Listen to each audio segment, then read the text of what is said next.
మీ UPI, credit card ఇవన్నీ April 1, 2026 నుంచి పూర్తిగా మారిపోతున్నాయి. ఓటీపీ చాలు అనుకుంటున్నారా? కానీ ఇక నుంచి అస్సలు చాలదు. ఆర్బీఐ చాలా కఠినమైన కొత్త నియమాలు తీసుకొచ్చింది. ఇప్పటి వరకు ఓటీపీ వస్తే చాలు, పేమెంట్ అయిపోయేది.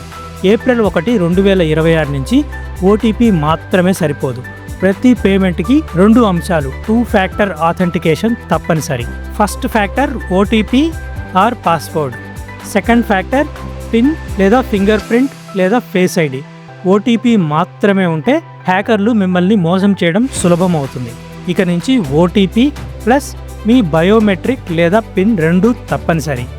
మీరు ఇప్పుడు ఏం చేయాలి? మీ యూపీఐ యాప్, ఫోన్పే కానీ, జీపే కానీ, పేటీఎం కానీ అప్డేట్ చేయండి, లేదంటే పేమెంట్ నిలిచిపోవచ్చు. బయోమెట్రిక్ ఆన్ చేయండి. ఫింగర్ ప్రింట్ లేదా ఫేస్ స్కాన్ పెడితే మీ పేమెంట్ ఇంకా ఫాస్ట్గా అవుతుంది. పెద్ద మొత్తాల పేమెంట్స్కు బ్యాంక్ అదనపు తనిఖీలు చేస్తుంది, కాబట్టి టైం తీసుకోండి.